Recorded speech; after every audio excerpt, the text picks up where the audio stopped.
ফকিন্নির পোলা কোটিপতি হয়েছে। প্রতারণা করার অধিকার তোমাদেরকে কে দিয়েছে? এদেশের সাধারণ জনগণের সাথে প্রতারণা করেছে এনসিপি মানে জাতীয় নাগরিক পার্টির নেতারা।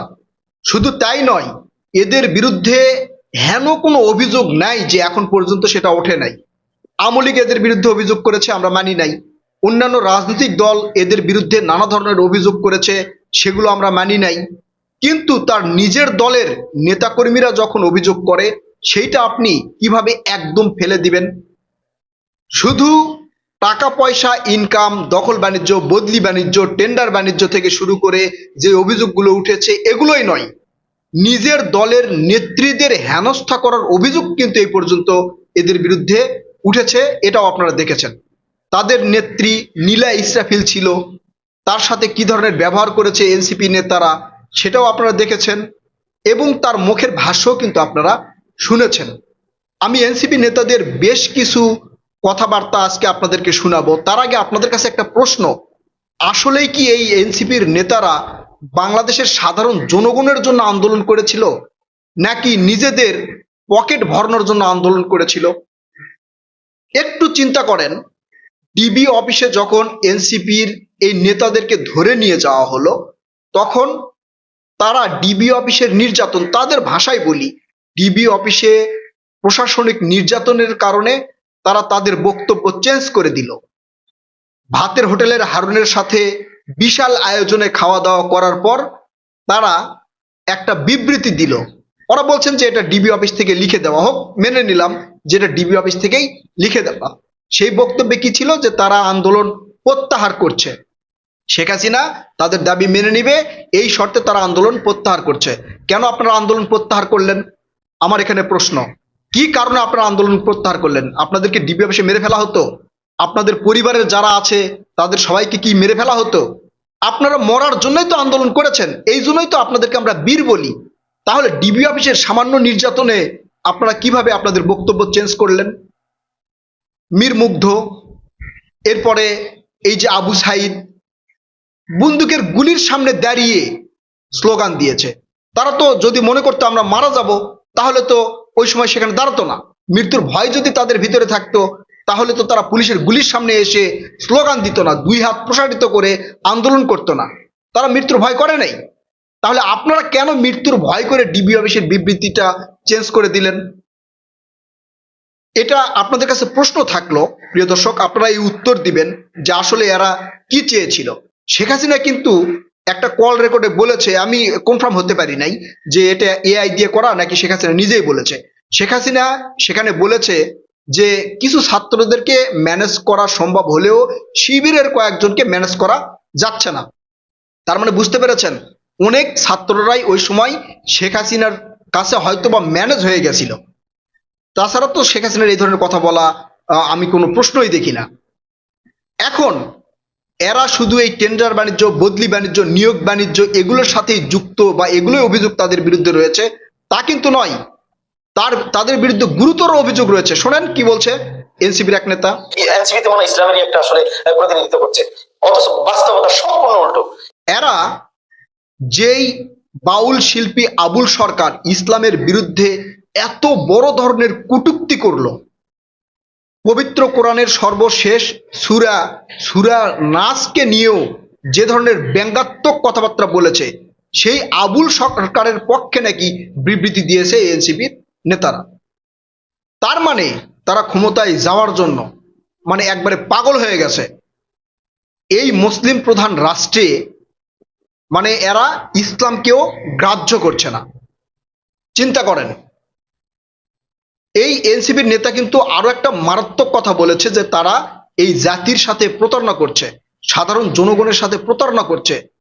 কিভাবে প্রতারণা করছে সেটা আগে শোনেন। তোমরা যদি বিএনপির সঙ্গে সিট নেগোসিয়েশনে যাও, তাহলে 1500 ফর্ম বিক্রি করে এই দেশের মানুষের সঙ্গে প্রতারণা করার অধিকার তোমাদেরকে কে দিয়েছে? এখন বুঝতে পেরেছেন আসলে বিষয়টা কি? এনসিপির এই নেতার প্রশ্ন হচ্ছে, আপনারা যদি বিএনপির সাথে নেগোসিয়েশন করেন, সিট ভাগাভাগি করেন, তাহলে এই ফরম বিক্রির নামে সাধারণ জনগণের সাথে আপনারা কেন প্রতারণা করছেন? এখন অনেকে হয়তো বলবেন যে আর সাধারণ জনগণের সাথে প্রতারণা করছে কেন বা কিভাবে করছে। আপনারা জানেন ফরম যে কিনে তার কিন্তু কিছু না কিছু সমর্থন রয়েছে। সে জানে যে আমার পিছনে 2-4-10,000 লোক হলেও থাকবে, এই বিশ্বাসে সে ফরম কিনে। ফরম কেনার পরে তারা যদি এই শীর্ষস্থানীয় নেতারা বিএনপির সাথে নেগোসিয়েশন করে বা অন্য যে কোনো দলের সাথে নেগোসিয়েশন করে সিট ভাগাভাগি করে তারা যদি দাঁড়িয়ে যায়, তাহলে যারা এই যে নমিনেশন ফরম কিনলো এদের টাকাগুলো কি তারা ফেরত দিবে? এই পর্যন্ত ইতিহাসে দেখি নাই কোনো রাজনৈতিক দল মনোনয়ন ফরম কেনার টাকা ফেরত দিয়েছে। এরা দিবে না, তার মানে টাকাগুলো তারা মেরে খাবে। একবার বাংলা ভাষায় যদি বলা হয়, এই টাকাগুলো তারা মেরে খাবে। এবং এনসিপি যে কৌশলটা অবলম্বন করেছে যে কুলি মজুর 2,000, তারপরে যারা চাকরি বাকরি করে 10,000, মানে এই ধরনের একটা বিজ্ঞাপন তারা দিয়েছে। তার মানে যে করেই হোক আপনারা ফর্ম কিনেন, টাকা আমাদের কাছে আসুক। আপনারা একটা সময় শুনেছেন, এখনো আমরা শুনি যে যখন পুলিশে কাউকে ধরে তখন অনেক আকুতি মিনতি করে, স্যার আমার কাছে টাকা নেই। তখন পুলিশ বলে তোর কাছে যা আছে তাই দে। তো এই এনসিপি নেতাদের কাহিনীটাও হয়েছে তাই, মানে আপনার কাছে যা আছে তাই দিয়ে আপনি ফর্ম কিনেন। কেন আপনারা বিনামূল্যে দেন? সেটা কিন্তু দিবে না, বুঝছেন বিষয়টা? অর্থাৎ আপনাদের কাছে যে টাকা আছে সেটা দিয়ে ফর্ম কিনেন, আমাদের টাকা দরকার। এছাড়াও এই এনসিপি নেতারা ফকিন্নি থেকে কোটি কোটি টাকার মালিক হয়েছে। এটা আমি বলছি না, দেখেন এনসিপির এই নেতা কি বলছে শোনেন। ফকিন্নি বলা কোটিপতি হয়েছে এবং বলেছি মানে অন্তত 20 থেকে 25 জনের নাম বলতে পারবো যারা, বুঝতে পেরেছেন এখন? মানে এরা যে আন্দোলন করেছে এটা অবিশ্বাস করার কিছু নেই যে এদের নেতৃত্বে আন্দোলন হয়েছে, আন্দোলনের ডাকটা তারাই দিয়েছে। এখন প্রশ্ন হলো, যদি এদের যেই কোঠা বিরোধী আন্দোলন প্রথমে ছিল, সেই কোঠা সংস্কার যদি এই শেখ হাসিনা সরকার মেনে নিত, তাহলে কি তারা আন্দোলন করত? প্রশ্ন আপনাদের কাছে, আপনারা চিন্তা করেন, তাহলে কি আন্দোলন করত? তারা বলছে যে আমাদের কোঠা সংস্কার চাই, শেখ হাসিনা বললো যে না সব কোঠা বাতিল বলে হয়তো একটা প্রজ্ঞাপন জারি করে দিল, তাহলে কি আন্দোলন চলতো? এই আন্দোলন চলতো বলে আমার মনে হয় না। আপনারা কি মনে করেন সেটা আপনারাই বলবেন। তখন কিন্তু আন্দোলন স্থগিত হয়ে যেত। ডিবি অফিসে এরা গিয়ে যখন আন্দোলন স্থগিত করেছিল, তখন কি সাধারণ ছাত্র জনতা এই আন্দোলন থেকে দূরে সরে গেছে? যায় নাই।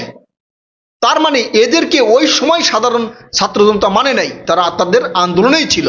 বিদায় তারা যখন সেখান থেকে বের হয়ে আসছে, এসে আবারও আন্দোলনে যোগ দিয়েছে। দেখেছে যে আমরা যেটাই বলি এই সাধারণ ছাত্র জনতা শুনবে না, এই হাসিনার এই স্বৈরাচারিত্ব বাংলাদেশ থেকে বিতাড়িত করবেই সাধারণ জনগণ। তো সেই একটা সুযোগে আমরা এই নেতৃত্ব দেই। এখন নেতৃত্ব দেওয়ার পরে যখন শেখ হাসিনা চলে গেছে, তখন এই সুযোগগুলো কাজে লাগিয়েছে। কেউ টেন্ডার বাণিজ্য করছে, কেউ বদলি বাণিজ্য করছে, কেউ নিয়োগ বাণিজ্য করছে, কেউ সুপারিশ বাণিজ্য করছে।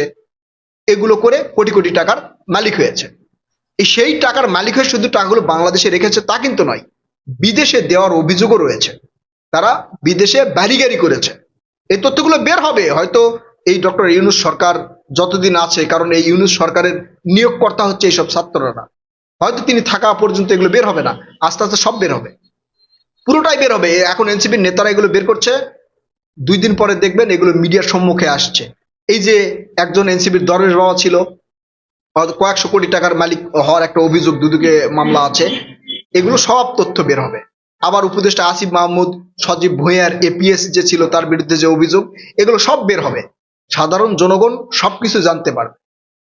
আসলে জাতির সাথে বেইমানি করে কেউ কোনো দেশেই টিকতে পারে নাই, শুধু বাংলাদেশে না, বিশ্বের কোনো দেশেই সাধারণ জনগণের সাথে, জাতির সাথে বেইমানি করে কেউ টিকতে পারে নাই। তাই এই এনসিপির যে শাপলা কলি, এটা ফোটার আগেই পচে যাবে বলে আমার একটা ধারণা।